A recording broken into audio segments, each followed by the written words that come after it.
Always being thankful is a common lesson our mothers advise us, and I've always found that particularly good advice from my mum, especially if you're going through difficult times. It turns your focus on others who are not so advantaged as yourself. And we've been doing a lot of that lately, I'm sure. So many Australians are hurting right now. Lives turned upside down, painful separation from their loved ones, livelihoods that they've spent a lifetime building stripped away, uncertainty about their futures and their family's future. The last few months have given us a reminder of the things that are really important: our health, our well-being, a strong health system, and all those who keep it strong, a growing economy, our jobs and our incomes that rely on it. We cannot take this for granted. Every job matters, whatever job you do. Every job is essential. Our children's education, caring for our elderly, respecting their dignity, the selfless and humble service of so many Australians who just get on with it every day, make this great country work. We have seen these heroes in action.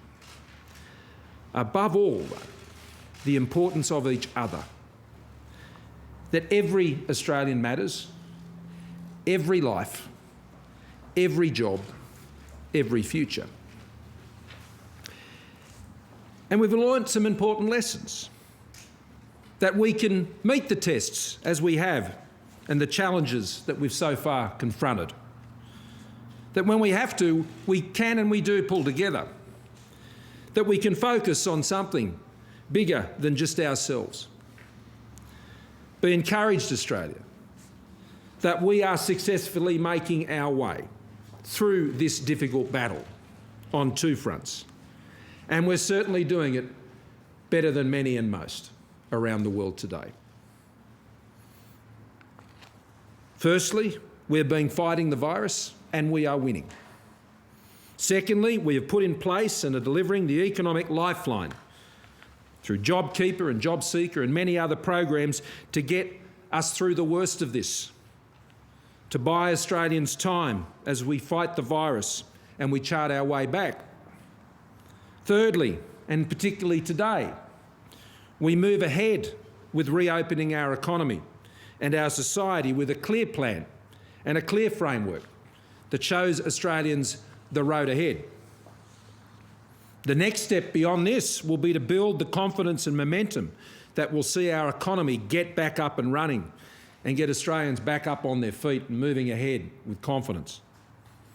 And then we can reset our economy for growth in the years ahead, in this new environment, so we can deliver the jobs, guarantee the essential services that Australians rely on, keep Australians safe, and take care of this amazing country that we have the great responsibility of looking after. This is the plan we are working through to get through this together, as we promised. So today our focus is on the road back. Today, we have put in Australia in a position to go forward. We have strengthened our health system and put the protections in place. On the front line, our testing and our tracing capabilities containing outbreaks, all backed up by a health system with more ICU beds and ventilators, more personal protective equipment, doctors, nurses, first responders ready to go, JobKeeper and JobSeeker in place. So with that work being done, today National Cabinet agreed a 3-step plan and a national framework to achieve a COVID-safe economy and society. And it is our goal to move through all of these steps to achieve that COVID-safe economy in July of this year. In this plan, we walk before we run. We know we need to be careful to preserve our gains, but we also know that if we wish to reclaim the ground that we have lost, we cannot be too timid. There will be risks, there will be challenges, there will be outbreaks, there will be more cases, there will be setbacks. Not everything will go to plan. There will be inconsistencies. States will and must move at their own pace and will cut and paste out of this plan to suit their local circumstances. There will undoubtedly be some human error. No one is perfect. Everyone is doing their best. To think or expect otherwise, I think, would be very unrealistic. This is a complex and very uncertain environment. But we cannot allow our fear of going backwards from stopping us from going forwards.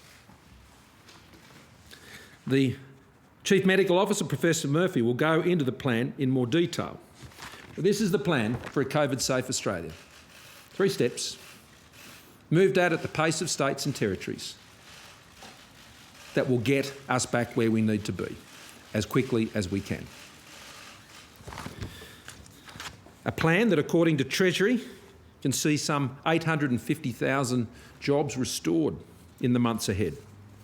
Step 1 will enable greater connection with friends and family, allowing gatherings of up to 10 people and 5 guests in your own home. Working from home if it works for you and your employer. That's a difference in emphasis, as I'm sure you've picked up. It will see children back in classrooms and in playgrounds in their communities. Golfers back on the green. Lap swimmers back in the pool. Boot camps back in the parks. Retail and small cafes and restaurants reopening. Intrastate recreational travel starting again. It will see easing of restrictions for funerals with up to 30 attendees outdoors and 10 at weddings. Step 2 will allow larger size gatherings of up to 20 people, including for venues such as cinemas and galleries, more retail openings on sector-based COVID-safe plans, organised community sport, and beauty parlours, and you'll be pleased to know bar classes open once again. Step 3, allowing gatherings of up to 100 people. This will become clearer as we move through the first 2 steps. So there will be more work to do on step 3.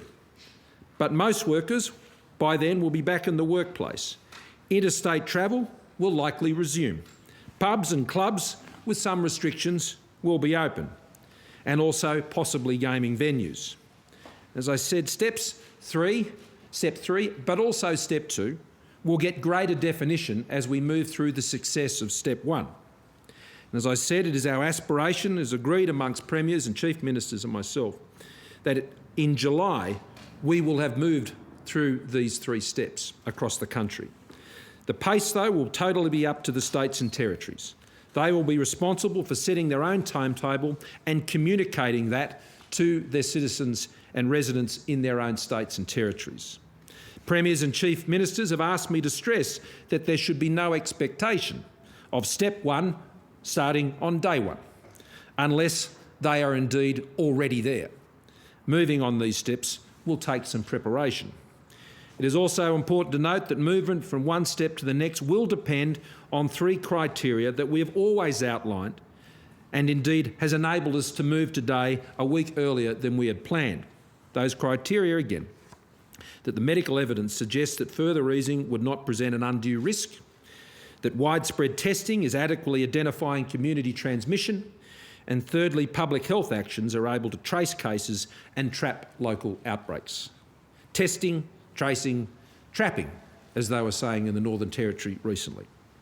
Downloading the COVIDSafe app, which is now over 5.3 million, is the best way you can help us do this job, to keep you and your families safe. And I'd say that especially now, because for some time now, Australians have been kept at home, and they know who they've been seeing each and every day now for some time. But that's going to change in the weeks ahead. You will be seeing more people. You will be connecting with more people. And so the COVIDSafe app will be even more important to protect you and your family and your safety, and for those in your community, those you work with, those you come in contact with. So I would encourage you to continue to download the COVIDSafe app. For industry and businesses, it's all about getting your COVIDSafe plans in place for your workplaces and your premises. And Safe Work Australia has been doing some excellent work there, and I referred to that earlier this week with Nev Power and the Minister for Industrial Relations, Christian Porter. So, that's the plan for taking us forward. We'll be reviewing progress of our plan every 3 weeks and making any changes as we need to. I again want to thank all the premiers and chief ministers for the spirit in which they've engaged in this process over the last several months. I also want to thank our expert medical and economic advisors, and of course Professor Murphy, who is here with us today, as always, and to you, Brendan, and to all of your team. Thank you for the excellent work that you have all done. I also want to thank my own team, from our own government, the Deputy Prime Minister, Michael McCormack, the Treasurer, Josh Frydenberg, and the Minister for Health, of course, Greg Hunt, and all of my colleagues for getting us to where we are today. But we've still got a long way to go. We've got a plan to get there, done the work to get there. Australians have done the work to get where we are, and I want to thank them most of all for enabling us to get to this point. A year ago, I made a promise to all Australians that we would work each and every day to keep our economy strong, to keep Australians safe, and to keep Australians together. We're keeping that promise to Australians. That's the fight we've been in. That's the fight we remain in. It's the fight we're winning, and it's the fight we'll continue to win together. Brendan. Thank you, PM. I might just go through the PowerPoint. So we'll go to that first slide, and this is, again, you're familiar with this slide. It's showing where we are with our flat curve. You will see some little spike in numbers in the last few days. Most of that, 50% of the cases in the last week are related to 2 outbreaks, the Cedar Meats outbreak in Victoria and the new March Aged Care outbreak in New South Wales. This is what we expect to see and what we will continue to see, and that's not such a concern if we're getting on top and managing these outbreaks as we have in those 2 cases. So, other than those 2 cases, we've got very low case numbers, but the virus is still there, it's still in our community, and that's why, despite our very good position, we've got to be very cautious and wary with our next steps. Some very good news on testing, where testing is really ramped up across the whole country. We've done more than 730,000 tests. We're just shy of 6,900 cases at the moment. 6 out of 8 states have had multiple days of 0 cases, but they all know that that doesn't mean the virus isn't still in their community, and all of us have to be very careful as we move forward. Next slide. This just demonstrates some of the measures we've taken over the period of this outbreak. You can see the progressive impact of the border measures and the various social distancing measures that we put in place, and how they have brought the curve and case numbers down. And now it's time to look at those measures. We're not looking at the border measures. As we have said on many occasions, 2/3 of the cases in Australia have been from returning travellers. We're not going to relax any of our border measures soon, and we're going to continue to quarantine all returning travellers, because this virus is certainly in a much worse position in many other countries from which our citizens are returning. I'll go to the next slide, thanks. So this is, as the Prime Minister outlined, our 3-step process. Step 1 is cautious. It's gentle. It's not doing too much at once, because we are in uncharted territories. There are not many countries in the world like Australia that is in a position to start gently relaxing measures with such low case numbers, and we don't want to lose the control we've got. We want to make sure that outbreaks that occur are managed and controlled. We also want to make sure that before we do anything, every Australian follows these measures. Everyone continues to practice that physical distancing all the time. Everyone maintains good hand hygiene, respiratory hygiene. everybody stays home when they're unwell. No matter how mild your cold or your cough, stay home when you're unwell and please get a COVID test. That's the best way we will find these hidden cases of the virus in our community, is if every single person who has any respiratory symptoms gets a COVID test and stays home. No more heroics of coming to work with a cough and a cold and a sore throat. That's off the agenda for every Australian for the foreseeable future. Please. The COVIDSafe plans for the workplaces are really important, as the Prime Minister said. Clearly also there's the health response. Prime Minister's already alluded to that, testing, tracking and responding to outbreaks. So in step one, it's essentially getting people in groups of 10 together, outdoors particularly, working at home if it's going all right for you and your employer.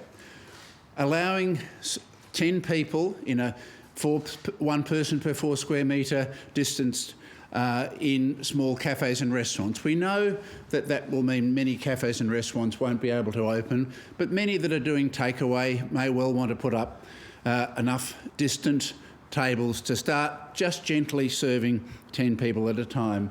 Some libraries and community centres, again, with only small numbers of people.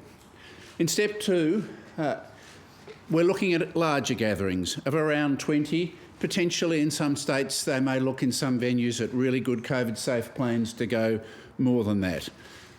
Opening a range of other things, such as gyms, indoor fitness, beauty therapy, cinemas, galleries and the like. Some interstate travel we think might reoccur in that stage.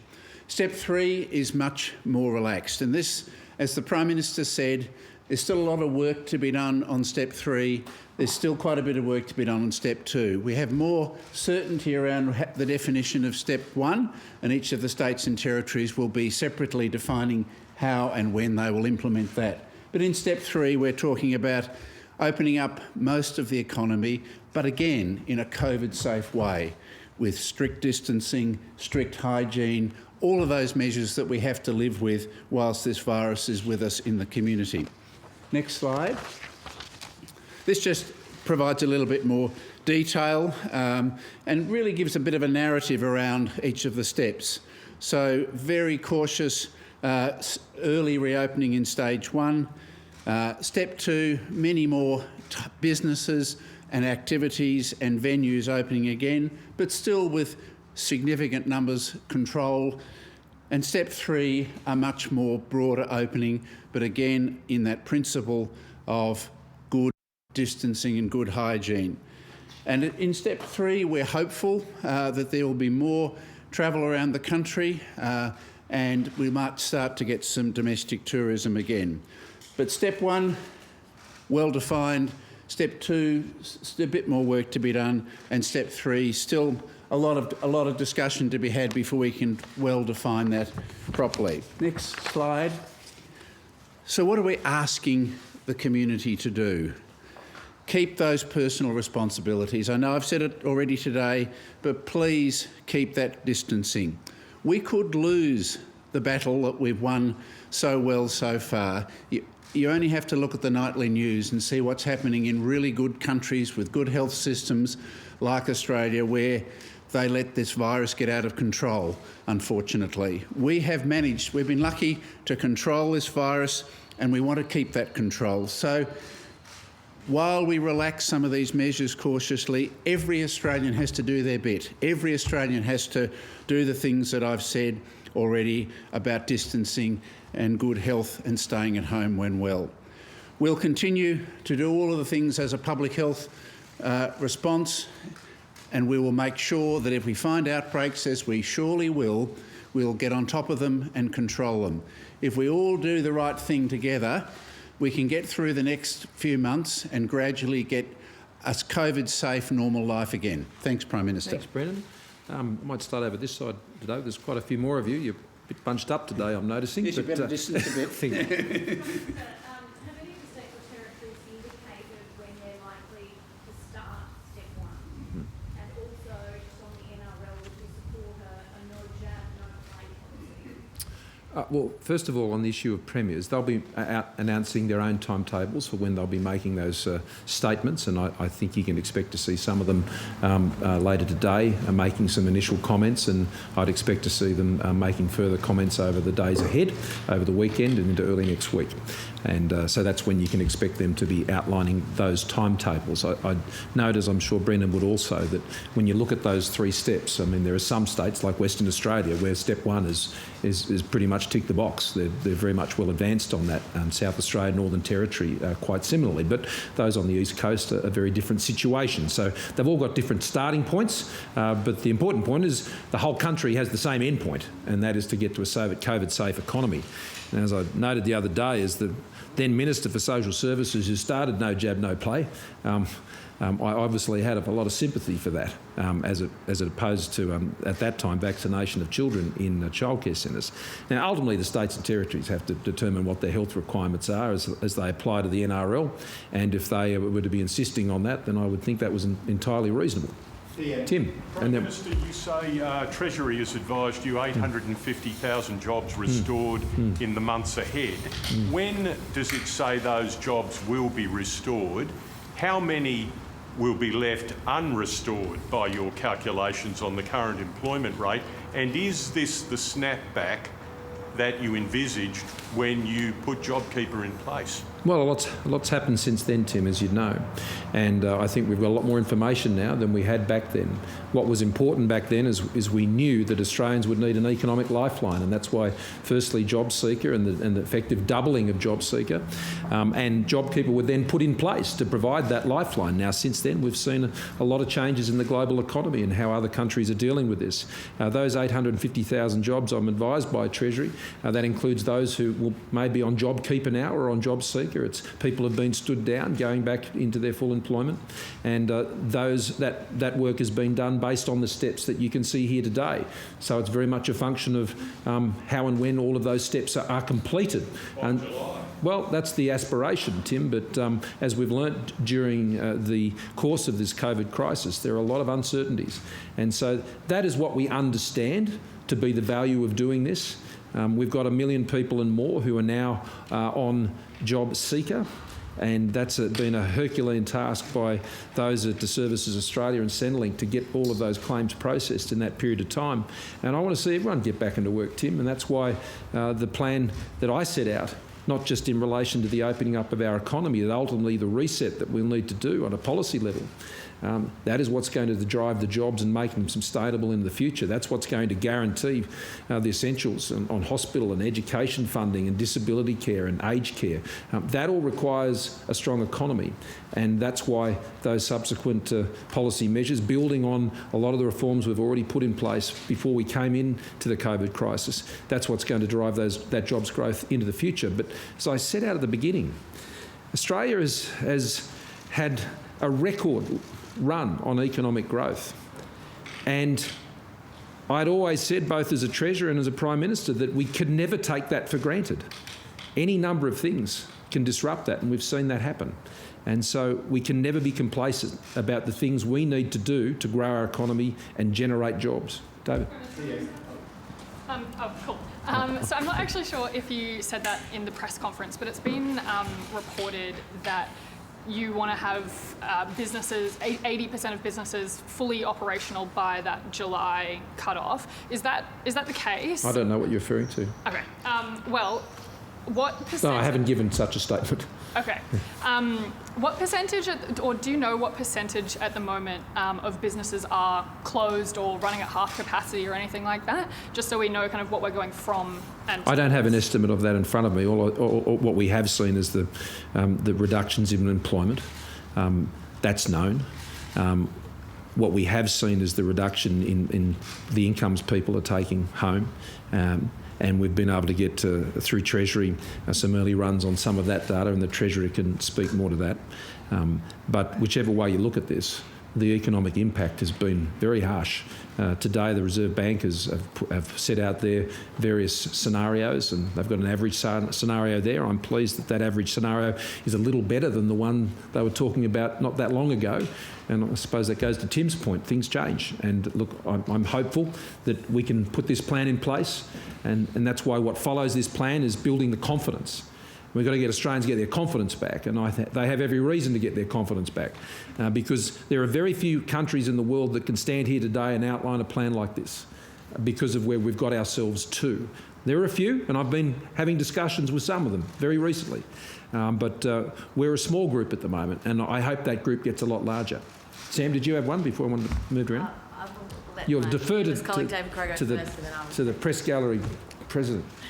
Thank you. Well, PM, two questions if I may. The first on Cedar Meats, which is the big breakout concern here. Do you have any concerns about the way that's being managed, and does it actually make the case for a slower easing in Victoria?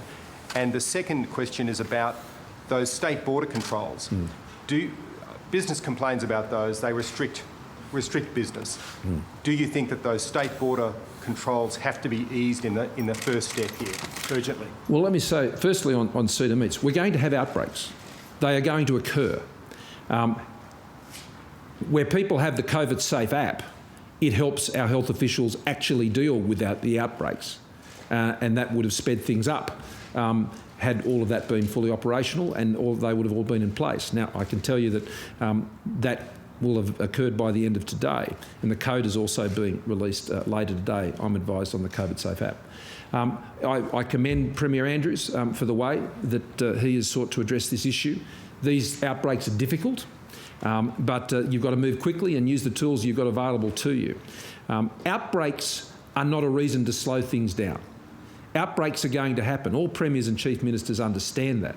And so it's how you respond to them. And I think in this case, I mean, not all information is perfect when you go into them. How long they've been going on, not always clear. That's why I think some of these automated tools are very helpful to the premiers and the health ministers in those jurisdictions. So each one of these is going to be tough, but it's not a reason to slow things down. It's a reason to ensure you've got the COVIDSafe app download, that you've got workplace practices, COVIDSafe premise practices, workplace practices, which is what is sitting at the foundation of the plan we've set out today. Brendan, did you want anything on that? Yeah, so this virus, as we know, is incredibly infectious. We've seen from one wedding 35 people infected in one. So it's not surprising that when you get an outbreak in a workplace such as this, it will spread significantly. The important thing is not the size of the outbreak, the important thing is the response. And the response is testing everybody, every contact, locking the place down, closing it down, quarantining and isolating. All of those things have been done, and I'm very confident that that outbreak is under control. You said all along the stimulus will be scalable. You're now opening the economy a lot faster than people thought. Is all of that stimulus locked in? JobKeeper, the end date's obviously in the legislation, but is there any stimulus that you might need to wind back? Well, there's another payment that will be made in July, which is a repeat of the $750 payment that was made just a few weeks ago. And that's factored in as a next phase of stimulus, which is going through to beneficiaries. The JobKeeper and the JobSeeker program, as you note, have a legislative life, which was set out over a 6-month time frame. And you're right, Sam, I said it was scalable. And what our objective is to ensure that we grow the economy and we get people back into jobs, and we make sure that people are being supported by the economy, not the taxpayer, as quickly as possible. There was a review built into JobKeeper to be done before the end of June, and Treasury will be doing that, and they've been doing a lot of work on that just over the last week or so. So, look, we'll take that one step at a time, but I need to stress again that that was a temporary lifeline put in place to help Australians through the worst of this crisis. It comes at a very significant cost, not just to current but future generations as well. And it'll be there to get us to meet that objective, but it is not envisaged, never was, to be a longer-term arrangement. Yeah, Michelle? The economy obviously won't be completely opened up until you're able to open the borders. Is it a fair assumption, leaving aside New Zealand, that the borders will not be open before next year? And when you do, are you attracted to a staged process? For example, I noticed Nev Power said the other day there'd be maybe a good idea to have charter flights of overseas students. You're all attracted to that sort of approach? A couple of things, and I'll pick up David's question as well, which I didn't answer the second part of that. On the internal interstate travel and the border issues that are there, they have never been part of the national baselines. That has never been a recommendation.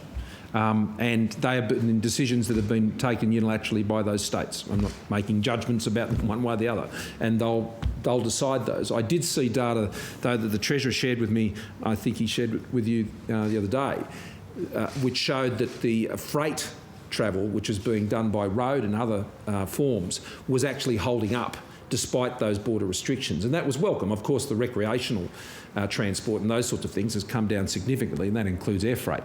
But the road freight and the land-based freight transport, goods are getting through. Goods are moving around the country, and I understand there's a whole bunch of kegs on their way to Darwin as we speak, running up the highway. Much eagerly anticipated, I'm sure, there for next week sometime. So that is occurring. In relation to the borders, international borders, we've spoken about New Zealand, as you've already noted. Issues of international students, you'll note that it does come into the third step of the plan, and that is a possibility. And how you would work that through, well, that'd have to be carefully tested. So we are open to that, and we would be working with institutions to see how that could be achieved. But it has to be done according to those strict quarantine restrictions and how that's done and how those costs are met. And so there's a lot of steps to work through. But, I mean, we're open to everything pretty much to get the Australian economy back and firing again as much as possible. We've just got to step through it carefully. Yeah, Flattening? The numbers of people under each step, so 10 and 20 and 100, does that include parents and children? So, or could you have 10 adults and 10 children in one gathering under step 1? And given that the states can make their own decisions about precisely what particular things open up when they want, how was the list decided today? So how was it decided that playgrounds would definitely be in step 1 on the list that you've shown us all today, and the various other measures? I think I'll let Brendan take that. So there was a process where all the states and territories fed in what they thought was safe to do at each stage. So in terms of, it's 10 people. I mean, it's whilst we acknowledge that children don't transmit as often, we've got to keep it simple. We want to keep only 5 people visiting in your household or 10 people in a gathering outside. So it's 10 people training in a football field. It's 10 people getting together in a park, again, hopefully with distancing. So we got together and we looked at what was like a consensus position. Not every state agrees with every step, but we look at the relative risk of each thing. So there's an absolute risk about gathering size. So that's a protection, so that if things do break out, if we've only got gatherings of 10, that means much less potential for transmission. And so some states, though, don't want to open cafes and restaurants initially, and because they feel that their situation, they would prefer to take some time. Playgrounds, for example, the evidence is really accumulating internationally that most transmission is occurring indoors. We now know that every citizen is following good hygiene practices. As long as you only have 10 people at a playground, and as long as the parents bring along sanitiser and wipes, people are changing their behaviour. So the feeling was that the risk for playgrounds is now lower, the risk for small gatherings is lower. There is necessarily an arbitrariness about this, and in step 1, there are things that could have been included that weren't, on the basis that we want to keep it gentle and careful. Step 1 is tentative baby steps into normalisation. If everything goes well, we don't have big outbreaks, step 2 could be more confident. Right on back. Prime Minister, the Federal Health Department decided to take no punitive action against a Sydney council that told its staff downloading the COVIDSafe app was compulsory on their work phones. Why should Australians trust the government to enforce those privacy protections when a sunbather on the beach got a on-the-spot fine and an employer who breached the Biosecurity Act got basically no consequences? Well, I'll have a chat to the Health Minister about that. Look, the vast majority of the enforcement arrangements on all of these measures are actually followed through by state and territory authorities, and if anything, there's been criticism of how thorough they've been.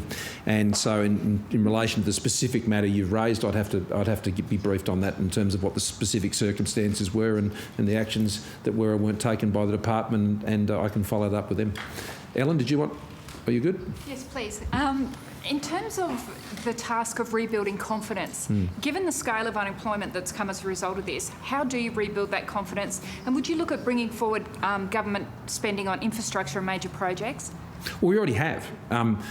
That's something we're already doing. That's part of the plan now. And whether it's in Victoria or New South Wales, Western Australia or anywhere else, we've already got a very large infrastructure program. We went through the process of bringing many of those projects forwards at the last quarter of 2019. And as I've reported previously, we're making pretty good progress on that. And now that we've been able to get through these issues in reopening the economy, which I think is one of the key issues for confidence. I mean, the reason you've got 3 steps here, we could have released just 1 step today, given that steps 2 and 3 still have more definition to go into them. But it's important that the gyms know their next cab off the rank. It's important that people know that pubs and clubs are in step 3. They need to know that because they need to prepare for it, and they need to know where we're going to go next and where the states and territories are going to follow. And that's why the states and territories timetables are also so important. That's what builds confidence. Having COVID-safe work and premises plans builds confidence, because I understand Australians, having been at home for several months, may be a bit cautious as they venture out again. And so they need to be confident when they're going into a restaurant or a cafe or doing things like that, or going to a playground or whatever it happens to be, that the plans are in place, that people are taking that action. That lifts public confidence in health, which means they're more active economically, and this is what has the flow on. Now, I don't think anyone could suggest that the Commonwealth hasn't turned up when it comes to providing the economic supports at this time. I mean, it's unprecedented, and that is on top of, the almost $9 billion of extra support we've put into the health system, and of course the $100 billion that has been rolling out for infrastructure around the country. So you're right, Ellen, it's got to be a part of that economic plan, always has been, and we're already acting on it. Yep. Prime Minister, you mentioned earlier that there will be outbreaks. You say that there will be clusters. Is it a case that the states, the territories and Australians will need to hold their nerve once they go down this path and not snap back to tighten restrictions? Yes. And can I ask you on stage 1, for the stage 1 restrictions, do students need to be back in the classroom at schools? Well, that's what step 1 is. And for the vast majority of states and territories, that's exactly where they're heading. And that advice has been consistent from when this COVID crisis first began. There's been no change. So I'm looking forward to seeing children back in classrooms learning. That's the best place for them to get an education. But on the other point, yes, I think it is important that we all hold our nerve. That's why I was saying before, these are cautious first steps, but important first steps. You can stay under the doona forever, and you'll never face any danger. But we've got to get out from under the doona at some time, and if not now, then when? I'm coming around. Can I ask a little bit more about how that 3-week review process will work? And also, just picking up on Michelle's question, can you give a rough time frame for when you think we might see general international travel allowed again? I can't see that happening anytime soon. There is nothing on our radar which would see us opening up international travel in the foreseeable future. There are already some very, very minor exceptions where the Border Force can provide an exemption for outbound travel, but that's in areas like facilitating development aid in third countries and things like that. It's a very limited set of circumstances. I've already mentioned in my answer to Michelle how we could potentially consider how things for international students might work, but these are exceptions, not the rule. It is something that other countries are discussing, but by and large, almost without exception, I'm not aware of any countries that are looking at that option at this point. And Greece is, I know, is considering that coming into their summer. They mentioned that at the meeting we had last night, but it sounds, that they're still working through that issue, and I wish them well with it. Yeah. Prime Minister, you've talked about businesses needing certainty, but can you give the 5 million people on JobKeeper and all those on JobSeeker with the Corona supplement the certainty that they'll get that for at least the 6 months? I give them the certainty that I want them to be back in their jobs where they don't need it. That's what we want. I mean, people don't want to be on JobKeeper and JobSeeker. They want to be in a job that's paying them. And that's what this plan is about. Not to keep people on income support from the taxpayer, but to have a wage that's provided by a business that's successful and earning again and going forward and creating a strong economy. That's what the Lifeline's for, to get people to that point. That's what we're aiming towards. Prime Minister. Sorry, we've got Debrett. I'm going to come around. We're just moving right around, okay? Professor Murphy, I'm sure your best PowerPoint presentation yet Australians appreciating this clarity around where things are headed. One question to you, where do pubs and clubs sit on the steps? We can't see them on there. And then, Prime Minister, just continuing the road analogy, you talk about not letting the fear of going backwards stop us from going forwards. Do you envisage a point where we might need to make a U-turn on some of these steps, or is it a case that we just keep powering through regardless of what happens if there are outbreaks or things escalate beyond what you might envisage happening? So I'll start with, seated restaurants in pubs and clubs, like in other venues, can, if the states and territories choose to implement in stage 1, they could start with 10 people. They may well not. For a pub and club, that would be a pretty small restaurant. Similarly, in step 2, they can still do seated dining. The general view is that, with the exception of the Northern Territory, which is moving forward more quickly, that it will be level 3 before bars and nightclub type venues without seated dining would be open, and gaming type venues. But as the Prime Minister has said, there's still a lot more work to be done in that space. Step 3. Yeah. And just on U-turns going backwards, is it a case that, the journey might stop momentarily, we won't revert back steps? Oh, that's certainly the intention. I mean, I said the other day, it's like the emu and the kangaroo. They go forward, not backwards. And that's how this has to work. Premiers and Chief Ministers are very keen to ensure that you continue to move forward. And but look, it's a level of confidence is building on this, and that's what I think this first step also enables us to carefully look at how that step is going. The question was about how often we're reviewing. Well, that's every 3 weeks, and basically we'll go around the grounds of the Premiers and the Chief Ministers and ask them how it's going. There'll be some empirical evidence about how that's tracking. We'll have the health data, but we'll also have the economic data, and that will help guide. I mean, they're not formal reviews. They're just, I'd describe it more as stock takes as to where the framework is at, and looking where all the states are, and how we're going towards our ultimate aspiration of being there in July. Okay, Kath. Prime Minister, you must have, you say outbreaks aren't a reason to slow things down, and all the momentum is forward, and the Premiers are on board with that. But it's just a point of common sense that at a certain point of outbreak, I mean, God forbid, but let's say we get some really substantial outbreaks following the restrictions. You're not actually saying, are you, that we will just continue to power forward? I'm saying we'll act on the health advice, Catherine. That's what we'll always do. And all of these steps, the key requirement as you move from one to the next is it's subject to the health advice. We've always acted on the basis of the expert advice, and if the expert health advice that, God forbid, we're in a situation like you outline, then we'd have to take the health advice in those circumstances. But this is why we're so keen to stress, and I mean, I don't know if we can go back to that second last slide about what Australians can do. That scenario you talk about is so much less likely if the COVIDSafe app is downloaded, if people are following the distancing practices and the hand hygiene, and if workplaces and premises have effective COVIDSafe plans for those operations. That's what protects you.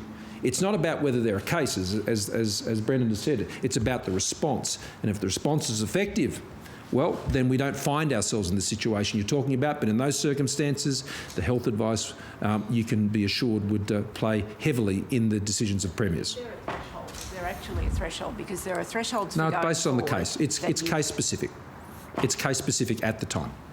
Prime Minister, on community sport last week, you raised expectations that we could see a return to the soccer pitch for kids. It's not on that step. What step does community sport fall 2. into?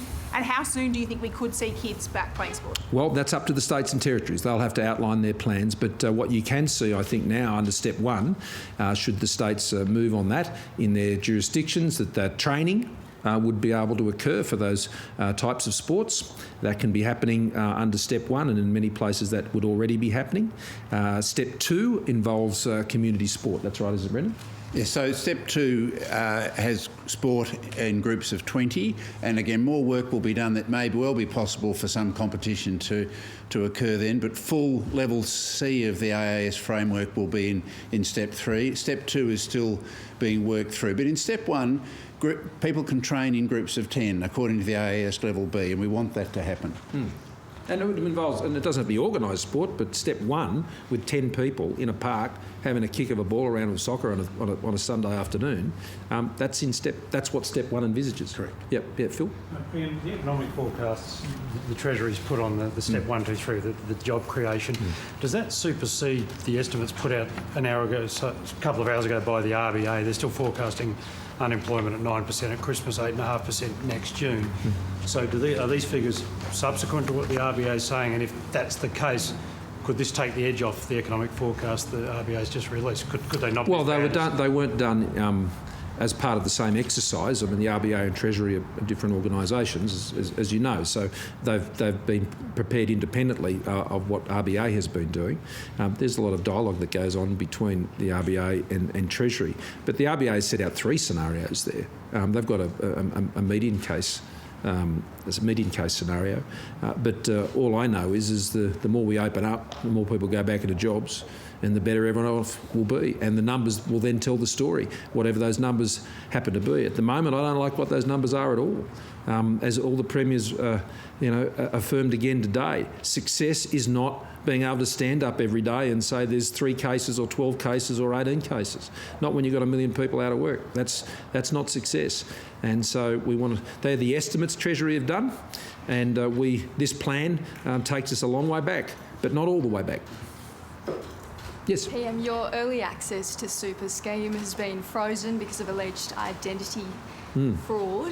Were there enough protections built in? How can Australians have confidence their details won't be stolen? And Professor Murphy, do you believe NRL players should be allowed to play without receiving a flu shot? And how significant is that health risk? Well, do you want to do that one first, Brendan? So I think that's really a matter for the relevant state health authorities. I think, I personally have a view that everyone should get a flu shot, and it's important but I think that's a matter for the relevant state. Yeah.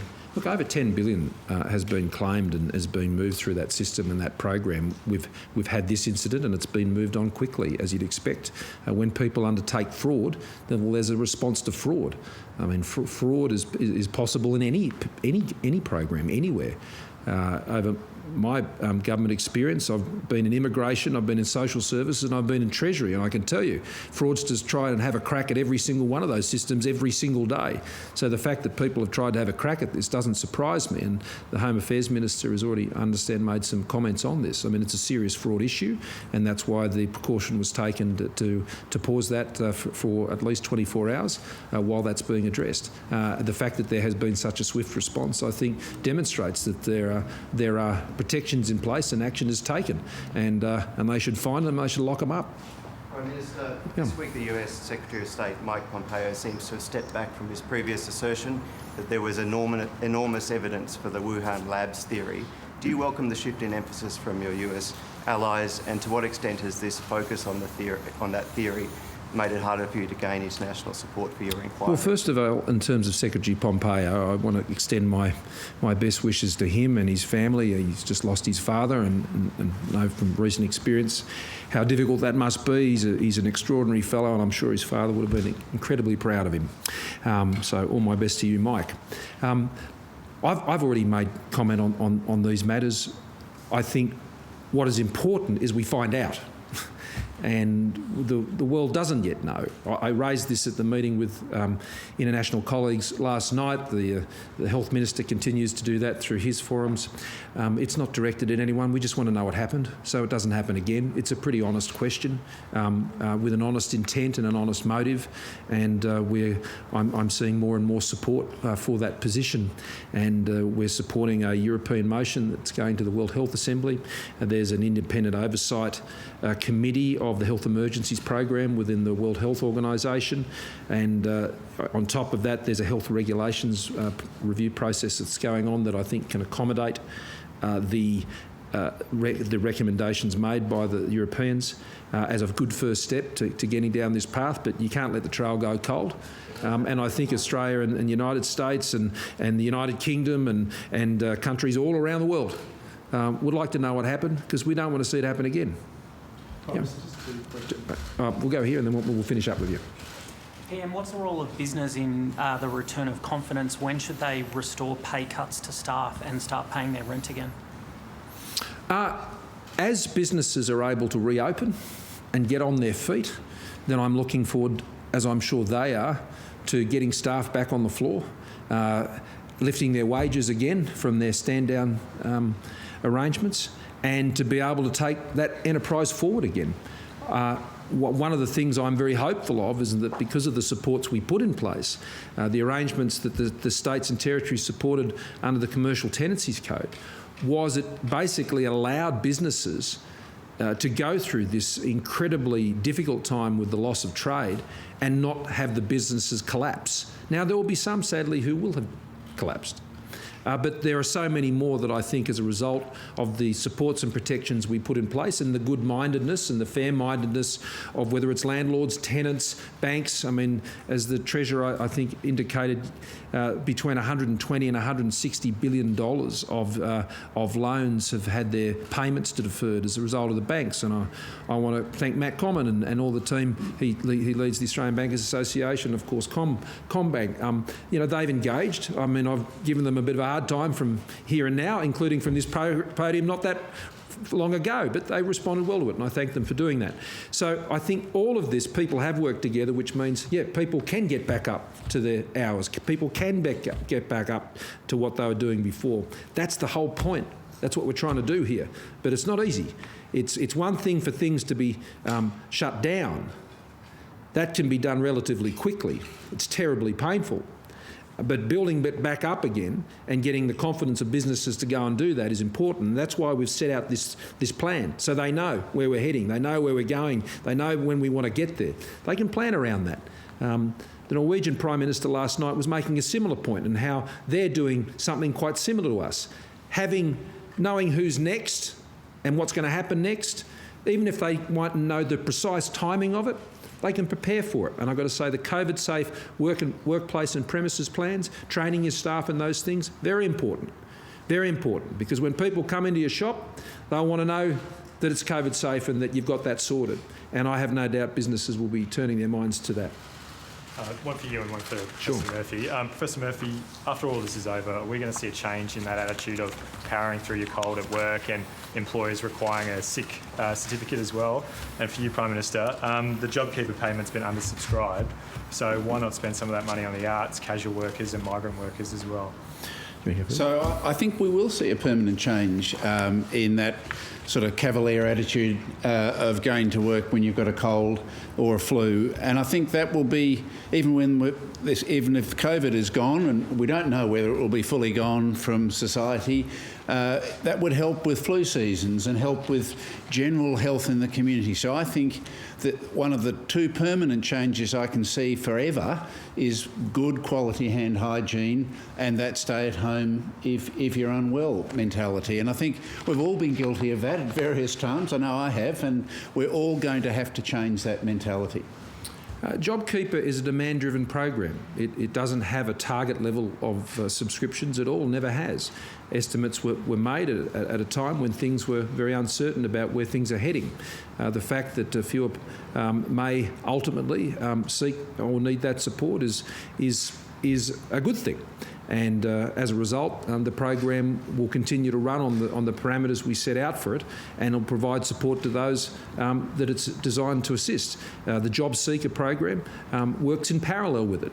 It's not JobKeeper or nothing. It's JobKeeper and Job Seeker. The two work together, and this is very important. The economic lifeline we have put together is there to spread right across the economy. And so the premise of the question is false. It's a demand-driven program, and it'll be delivered as it was designed. We've made some adjustments to it along the way that have largely dealt with administrative issues and clarification issues, and where that is needed, then we'll continue to do that. But at the end of the day, that lifeline of JobKeeper and Job Seeker has bought us the time to do exactly this plan. Very few countries in the world are in a position to stand here today and outline the plan that we are now embarking on, because they're in no position to do so. Australians have given myself, the Chief Medical Officer, the Premiers, Chief Ministers, you have given us the opportunity, Australia, to go forward with this plan. And now we will implement this plan together. And when that plan has been implemented, people will be back in work, people will be back together, and Australia will be stronger. Thank you very much. That is the Prime Minister Scott Morrison and the Chief Medical Officer Brendan Murphy speaking after today's National Cabinet meeting on the winding back of restrictions. The roadback, as it's called, a three-step plan and a national framework has been decided, with July the target for getting the economy opened up completely.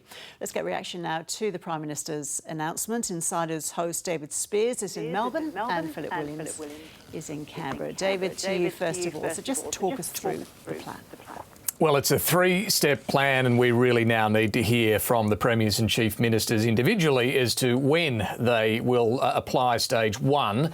Stage 2 and 3, as you heard the Prime Minister say, need more detail around them. They will evolve, but we get a broad brush of what they look like. Stage 1, though, does include gatherings of up to 10 people, outdoors, 5 guests you can have in your home, children back in the classrooms and local playgrounds, libraries, community centres, golf, swimming, boot camp, all these things, retail, and even small cafes and restaurants, as long as they can have the physical distancing in place, can reopen under stage 1, but it is entirely up to the states to decide when that is. I think a couple of things that are notable from what the Prime Minister has presented here.